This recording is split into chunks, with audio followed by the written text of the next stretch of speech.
You really have the nerve to show up with that face, huh? A former classmate is being ridiculed. Seeing her remaining silent and about to cry, I felt a surge of anger. Cut it out, will you? I'd immediately stepped in to defend my former classmate. When she looked up to face me, my heart skipped a beat. What's the matter? A farmer from the countryside trying to act cool or something. Now it was my turn to be mocked for being a farmer. She hasn't grown up a bit since high school. Thinking that, I smiled and patted my former classmate on the shoulder. Do you know who she really is? Right after, the tables turned dramatically due to the actions of my former classmate. I am Matthew Smith, a single man running a farm in a regional city. Our family has a long history of farming dating back to my great-grandfather's generation. Thus, we're quite large-scale and have a fair number of employees. Matthew, it's time to go harvest. Got it. Having helped with the family farming business since I was young, I've always taken pride in being a farmer. After graduating high school, I chose not to go to college and instead helped with the family business. Farming is complex. Listen, Matthew, farming is a battle against many elements. If you let your guard down even a little, you won't get good vegetables. The more effort we put in, the more the vegetables will respond. I was repeatedly taught the essence of farming by my grandparents and parents.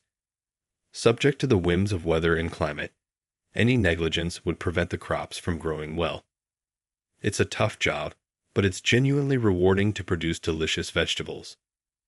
I want to incorporate various technologies for my generation. Our field is yours to do as you please now. That's right. Do it your way. I've put effort into modern agriculture, venturing into rare and challenging to grow vegetables. Thanks to this, our family is well known in the area. Matthew, someone came looking for that new vegetable you've been growing. Thank you, Michael. The person who called out to me is Michael Jones. He's one of the key supporters of our farm along with his wife. His wife is currently pregnant and on maternity leave. However, she sometimes shows up to help out without overexerting herself, for which I'm truly grateful. Well, I'm going to check on the veggies. Yes, please do. He's knowledgeable about rare vegetables and supports my ideas, helping to grow them together. That's why I can trust him with the work confidently. Matthew, I'll head to the field with the interns first. Thanks, I appreciate it. The next person to speak to me was Jacob Miller. He just graduated from college and started working in our fields. He is multilingual and has been leading the foreign agricultural training program we recently introduced. His kind nature has made him popular among the interns. All right, time for me to get to work too. With the help of many, I've been making delicious vegetables. I've been spending each day taking care of my vegetables when... Matthew, you've got a letter. Thanks. The letter was to inform me about a high school reunion. It seems that they are organizing a reunion for my grade from our high school. The venue this time is in New York. Usually, it would be held in our hometown, but many classmates had moved to New York for college and ended up working there. So it looks like it's going to be held in New York this time. I wonder if I'll see her in New York. The person that comes to mind is someone special to me, a classmate named Emily Williams. Maybe I'll get to see her since she had gone to New York. With that thought, I decided to make arrangements to attend. Emily, I need your help again today. Emily was known to be beautiful back in high school. However, she always looked down because of a large scar on her face. Yeah, that's fine. Thank you. You're always such a big help, Matthew. You're always busy helping out at home, aren't you? I was interested in her. Emily was smart, so I made up the excuse of wanting her to check my homework to talk to her, and eventually, we became friends. You really have a way of teaching, Emily. Thank you. You're kind, Matthew. You think so? I think you're the kind one. The reason I started to take an interest in Emily was because of the presence of other classmates like Sarah Brown and her group. Matthew's family is a bunch of farmers. That's probably why he smells like soil. He's probably covered in mud every day. Because of my family farm, I was always ridiculed by Sarah and her flashy, popular group. To them, I would retort, "So what if we're farmers? It's because of farmers that you get to eat vegetables. Have you done anything significant enough to mock others?" I took pride in our farm, so I always fought back. Sarah and her group would laugh it off, saying, "It's just the truth." I suppose they found my constant comebacks somewhat annoying. Eventually, we became like cats and dogs. Interestingly, it was only them who ridiculed me. Other classmates didn't mock me. "Sarah is annoying you again, huh?" They're annoying, always bragging or putting others down. In fact, they distanced themselves from Sarah's group. "Emily, you know, with that scar on your face, I'm surprised you can come to school." If it were me, I'd be too embarrassed to show my face. They also ridiculed Emily for her appearance. Emily responded differently from me towards them. She just silently endured it. Being a woman and having such a scar. "Emily, there's something I don't understand about the homework. Could you help me?" I just couldn't leave her alone, so I started talking to Emily and made sure I was there for her. In doing so, I was able to protect her from Sarah and her group, albeit slightly. "What are you going to do after high school, Matthew?" "I'm not going to college. I plan to focus on farming. I have various things I want to do, and while my grandparents are still healthy, I want to get their opinions. What about you, Emily?" "I'm planning to go to a university in New York." Since then, I haven't seen Emily, who went off to university in New York. However, I occasionally heard rumors about her. Emily is working hard, so I should too. Every time I hear about her, it inspires me to do my best. Emily's existence supports me even to this day. I would really like to see her. She must have become more mature and even more beautiful than before. Maybe she doesn't remember much about me. Still, I wanted to see Emily as she is now. Deciding to attend the reunion, I told my parents I'd be away from home for a while. "Is that so? We'll be looking forward to the souvenir. And maybe you'll find a potential wife while you're at it." "What are you talking about, Dad?" As I retorted to my dad's words, Emily was still crossing my mind. I never really had a girlfriend through high school, and I hadn't met anyone special since graduating. To me, Emily was still a significant figure, perhaps even idealized in my memory. That's why I wanted to see her again. Typical New York with so many tall buildings. Arriving in New York, I was immediately overwhelmed by the sheer number and height of the buildings, but that feeling was short-lived. It feels so fresh here. I'm glad I came. My excitement rose quickly in the city, which I hadn't visited for a long time. I spent the day dropping off my luggage at the hotel I had booked in advance and wandering around, buying unique city-only souvenirs. After thoroughly enjoying myself, I decided to rest early to prepare for the reunion the next day. So, this is the venue for the reunion. New York hotels are indeed stylish. The reunion was held in a hotel banquet hall. Stepping in with a bit of nervous excitement, I started to see familiar faces. "Hey, it's Matthew. Wow, it's really you. It's been so long. Long time no see, you guys." My friends quickly recognized me and greeted me warmly. In response, I smiled back at them. We slapped each other's shoulders as we used to. "Well, it's been such a long time, and still that awful scar." Then, from the back, we heard an unnecessarily loud voice. Turning our gaze, we saw a group dressed in flashy attire. Ah, that's Sarah and her crew, unchanged in the worst way. They've been bringing up something, but now it seems they'd found someone to bother. It appears Sarah was among them. Our friends looked on with annoyance. Feeling uneasy, I approached the group, and it seemed they were causing a commotion. Really, how persistent can you be? That was Sarah, laughing and pressing against someone. It was Emily. "Are you even listening? I'm talking to you. You hadn't changed at all. And to think you'd show up looking like that. Emily, just like in high school, was looking down, alone, holding back tears. Even at this age, they're still bullying like high schoolers. Feeling that surge of anger, I raced over to them. Cut it out, will you? As I did, I shielded Emily behind me. Wait, is that you, Matthew? Emily said, surprised, looking up at me. Seeing her like that, I couldn't help but feel a jolt of emotion.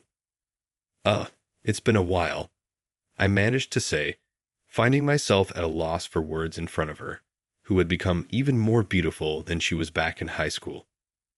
The scar was still there, yes, but it was hardly noticeable, maybe because of her makeup.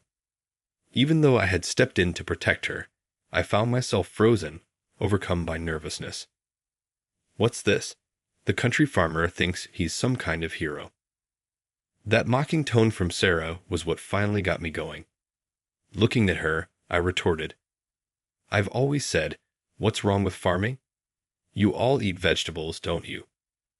I shifted my focus from Emily and coldly retorted, I objected coldly. These people really haven't changed. Looking at Sarah with a mix of astonishment and disdain, I thought about how childish it was of her to still engage in such petty harassment. At that moment, something occurred to me. Does Sarah even know about Emily's current situation? Is she aware and still choosing to harass her this way? No, that can't be. If she knew, she wouldn't be acting like this. Thinking this, I couldn't help but smile at the thought of what's about to unfold because of Sarah's actions. What are you smiling about? Do you know who she really is? I said this while putting my arm around Emily's shoulder, facing Sarah. Sarah looked puzzled at first, but her expression quickly shifted back to one of disdain. What can she possibly be with that face? Let me guess, some low-level worker at some company, right? Even if she got the job out of pity because of her scar, it's nothing to brag about. She continued to look down on us. So you really don't know anything, huh? My smile widened. You see, she's a CEO. She's far more successful than you could ever hope to be. A CEO? No way. I can't believe it. Sarah scoffed at my words. Apparently, she doesn't listen to my words. Thank you, Matthew. Emily then stepped forward and pulled out a business card, offering it to Sarah. I apologize for the late introduction. I'm Emily Williams, the CEO of my company. The business card displayed her title as CEO and her name, Emily Williams. Do you ever talk back, Emily? Me having a scar is true after all, she said. Back in high school, Emily was always self-conscious about the scar on her face and tended to keep to herself. Sarah and her group often mocked her for that scar, and I was always concerned about it. I don't think it's something you should care so much about. I tried to reassure her, making an effort to engage her in conversation. That's how we started talking more, just the two of us. I can feel confident about myself because of this scar, Emily told me one day.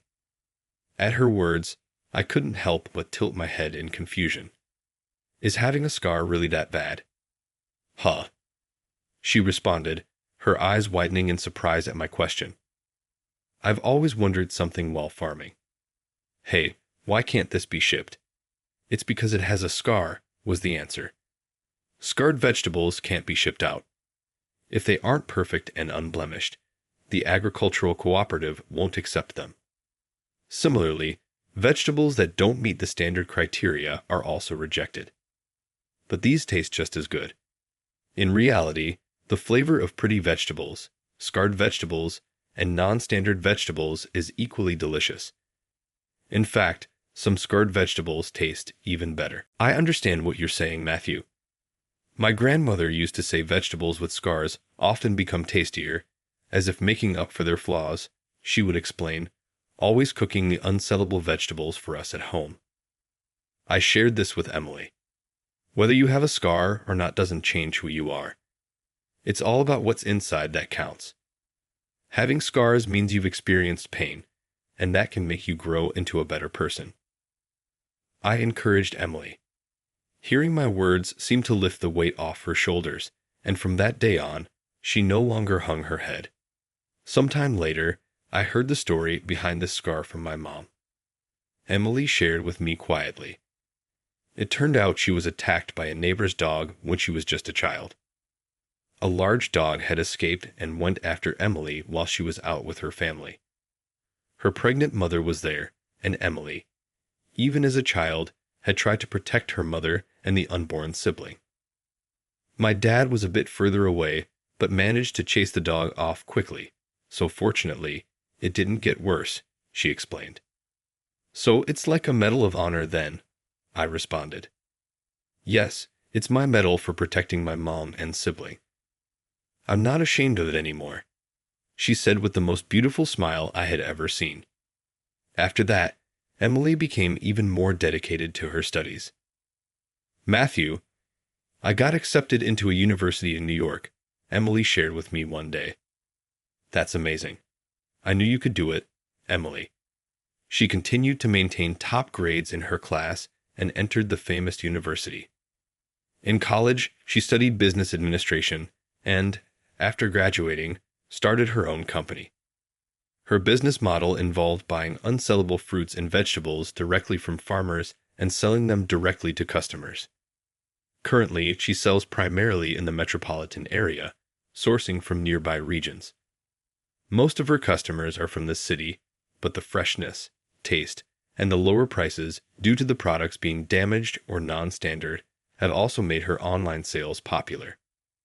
Thanks to that, I'm gradually gaining fans nationwide, Emily said, her demeanor much more confident than before. Seeing her like this made me feel a bit proud. I had known about Emily's company through our connection in agriculture and had been cheering for her from afar. I had been looking forward to seeing her after so long, but I couldn't stand by and watch Sarah mock her like in the old days. I'm sorry, Emily, for spilling the beans about your work. I just couldn't keep quiet, I apologized. It's okay. Thank you. Actually, your defense helped me find the courage to stand up for myself. After impulsively revealing Emily's profession, I felt a bit of regret. However, she no longer had the tearful look from before. She was looking forward, her eyes full of determination. Actually, I buy vegetables from here too, Sarah murmured in shock after looking at the business card Emily had given her. Her entourage leaned in to take a peek at the card and then exclaimed in surprise, recognizing the company name. Oh, that company. Well, it's well known, isn't it? It seemed her classmates were familiar with the company too, and they began to make a fuss over Emily. She smiled back at them, standing firm and looking straight ahead. Thank you for your patronage, she said. At those words, Sarah turned pale and was at a loss for words. Her followers, feeling awkward, started to drift away from her. I'll be taking my leave now. Unable to bear the stares from those around her, Sarah eventually left the venue. As Sarah left, our classmates started to applaud Emily, who gave a slightly embarrassed but lovely smile. You've become quite the celebrity, I noted as a crowd gathered around Emily, making it impossible for me to get close. I smiled bitterly and watched the scene from a distance. Emily is now talked to by everyone, unlike back then. Feeling a mix of happiness and a bit of loneliness, Emily broke away from the group and came over to me. Thanks for helping me out there, she said with shy gratitude, looking as beautiful as ever. Don't mention it. But should you be talking to me? Everyone seems to want to talk to you. It's fine. I want to talk to you, she insisted, making me fight back a grin of happiness. Because of you, I don't worry about my scar anymore, Emily said, gently touching her scar. But when Sarah started mocking me, I couldn't help but freeze up, remembering the past. Because you helped me, just like in high school, I was able to stand up to her. I was really happy. My help? I asked, surprised by her words. Emily smiled. Vegetables with scars taste better, right? I decided to compete based on what's inside, which motivated me to study hard, and thanks to that, I became a CEO. I was captivated by her smiling face. I never imagined my words would change Emily's mindset. "Thank you, Matthew," she said, making me feel unexpectedly pleased. "Oh, Matthew, actually, I have something work-related to discuss. Could we meet later?" So we agreed to meet after the reunion. I was planning to return to my hometown the next afternoon, so we met in the morning at a cafe she had chosen. "I want to make a contract with your farm," she revealed. She offered me a deal. "We've only been dealing with farms in the capital area so far, but we're planning to expand nationwide. So please let us handle your vegetables too." Emily bowed her head to me, expressing her gratitude. Well, I thought it wasn't necessary to go that far. I nodded with a smile. "I'm looking forward to working together." "Me too." "I'm looking forward to our partnership." I gladly accepted her request, and Emily and I became business partners. "I fulfilled a dream," she chuckled. "Huh." "I've always dreamed of handling your farm's vegetables," she mentioned. The idea to start her business was inspired by me. After tasting our vegetables, she was determined to include them in her business. "But your vegetables are so well known, Al. I thought it would be disrespectful to approach you with my small startup. That's why I worked hard to grow my company to a level you'd hear about." Her dedication impressed me, and to think she valued our vegetables that much.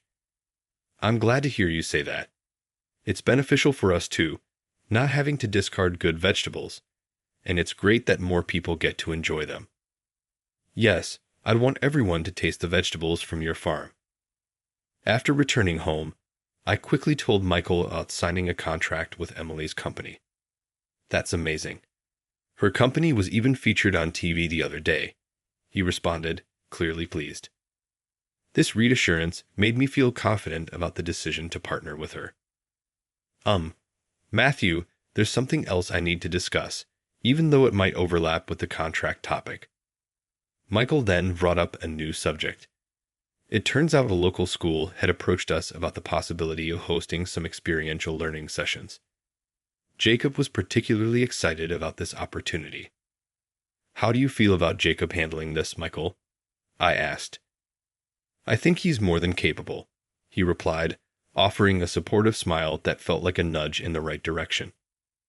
"Let's leave the school matter to Jacob then. Michael, could you support him in this?" "Of course," he agreed. "Looks like we're going to be busy," I said to Michael, feeling genuinely excited about what lay ahead. After some time passed, Matthew, Emily, you came to visit again today. Emily frequently visited our farm, combining her visits with trips back home. It seems quite lively today. Actually, today we have kids from the local school here for a field trip." "That's wonderful," she said, turning her gaze towards the field. There, the neighborhood children were harvesting vegetables with bright, sparkling eyes. It was heartwarming watching them interact with Jacob and the interns with smiles. This farm is special. The vegetables here bring smiles to many people. I always feel like I want to stay here forever." Hearing those words, I couldn't help but look at Emily's face. As we've seen each other more and more, our relationship has grown closer, and now, perhaps it's the right time to express my feelings to her. "Emily, would you go out with me?" I asked her. This time she looked at me and said, "I have a scar on my face. To me, that doesn't matter at all. Even with a scar on your face, your heart is beautiful," I reassured her. Hearing my words, she nodded with a radiant smile, and so we began dating and eventually decided to get married. "What about your job in New York?" I inquired. "We're in the age of remote work now," she replied. She married into my family and continued her role as a CEO from our home. "Is work going okay?" I asked. "Yes, no problem at all. In fact, I did more here in this quiet environment than I did in New York," she assured me. My parents welcomed Emily warmly. "We're so happy to have a beauty like you join our family," they said. "Really? We were worried Matthew might never get married, but we're truly grateful that someone as beautiful as you has married him." No one dared to mention the scar on her face. It seemed that everyone appreciated her for who she was, not her appearance. With my face, the scar doesn't matter at all. Matthew fell in love with you for who you are. You must be an incredible person, my grandmother told her. She and Emily had become very close, often seen chatting together. Everyone here is just like you, wonderful people. Exactly. Everyone knows that even if they have scars, it's what's inside that counts, I said, and Emily smiled brightly in response. We were blessed by many at our wedding. We invited all our classmates except for one person, Sarah, of course. I heard a rumor that Sarah got divorced. Apparently, Sarah had married a wealthy man and bragged about it, but her husband's company had dealings with Emily's company. Through that connection, he found out about the situation, leading to a big fight and their divorce. It seems they had a child, but the husband took custody. Sarah used her child as a trophy but lacked affection for that child. Thus, even her child grew distant, leaving her to lead a lonely life now. I heard she's desperately trying to earn child support. Apparently, Sarah spends her days working various jobs, insisting she do anything but farming. That's unfortunate. I consider hiring her if she genuinely humbled herself, but that's unlikely with her pride. It also seems that her former friends tried to fit in elsewhere, but faced rejection. Well, she reaped what she sowed. She should have cultivated her inner self instead of mocking others' appearances. I muttered, choosing to focus on my wedding. Matthew, is there anything I can help with? I'd love your help, but what about your work? It's fine. I've just finished a task, and I could use physical activity as a break. Emily helps out with the farming in between her work. Thanks to her, we've significantly reduced waste in our produce. As a result, our income has been steadily increasing. Also, thanks to her, my unique vegetables can now reach customers nationwide. By the way, Michael's wife said she wanted to thank you. Thank me. She said her child loved the weaning food she made with the vegetables you grew. Emily beamed happily at my words. Michael's child was born healthy and is now happily keeping Michael and his wife busy. We should hang out with them again soon. Sure, we should. Jacob has gained confidence from leading the recent field trip and has become more proactive. He's currently abroad, sharing agricultural knowledge in the interns' home countries. We can't be outdone by them. Today, we're both out in the field, sweating under the sun. A year later, we were blessed with a lovely son. Now, the three of us spend our days in the field. I wonder if he'll want to farm like us one day. Who knows? He might even say he wants to be a CEO someday. We discussed our child's future with smiles on our faces, looking forward to what lies ahead. However, we're determined to teach him to value people's inner qualities over their appearances. Our farm is a place where people of all races come together. We want him to be exposed to such diversity and learn to see the worth in everyone. With that thought, I gently stroked Aaron's head.